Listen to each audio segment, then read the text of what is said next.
Third point कह रहा है इंग्लिश में सारी प्रेपोजिशंस के साथ आईएनजी लगा देना सिवाय किसके, टू के।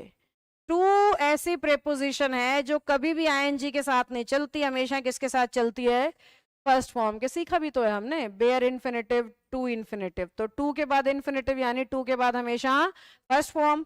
अब टू प्रेपोजिशन भी है तो बच्चा यहाँ पजल हो जाता है कि टू भी प्रेपोजिशन है, आईएनजी लग सकता है कि नहीं, तो पहला भ्रम तो मिटा लो, नहीं।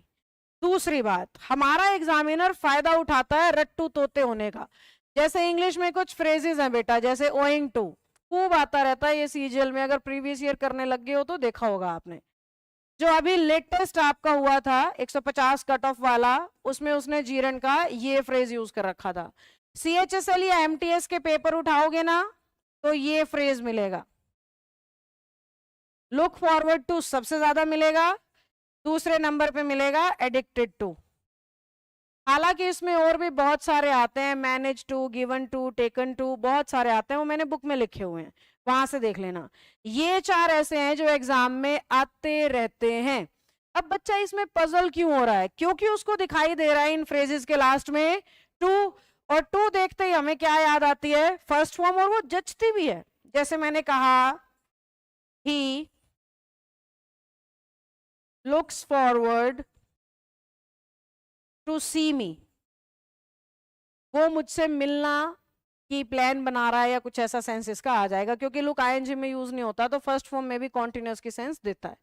तो क्या हुआ, ही लुक्स फॉरवर्ड टू सी मी, पढ़ने में सही लगता है, बच्चा रूल लगाए तो उसको दिखता है कि टू के साथ तो फर्स्ट फॉर्म है, सही है। पर ये फ्रेज कहते हैं कि भले ही हमारे साथ टू है पर हम तो हमेशा अपनी वर्ब को कौन सी फॉर्म में लेंगे, जीरंड फॉर्म में।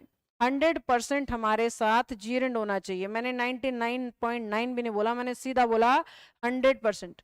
अगर इसमें से कोई भी फ्रेज इंग्लिश की लाइन में है तो निश्चित तौर पे आपको उसके साथ जीरंड लिखना है।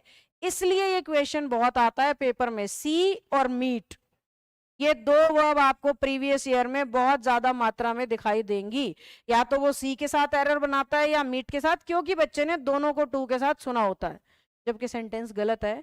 और सही सिर्फ तब होगा जब आप कहोगे सीइंग या फिर आप कहोगे मीटिंग।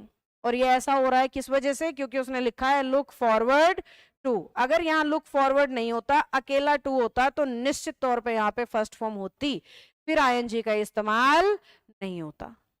क्या हम समझ गए बात को? तीसरा रूल भी हम लोग समझ गए, टू के साथ आईएनजी नहीं आएगा सिवाय इन फ्रेजेस के। ये फ्रेज होंगे तो आईएनजी के सिवाय और कुछ नहीं आएगा और कभी नहीं आएगा। समझ गए? कोई एक्सेप्शन नहीं है इसका।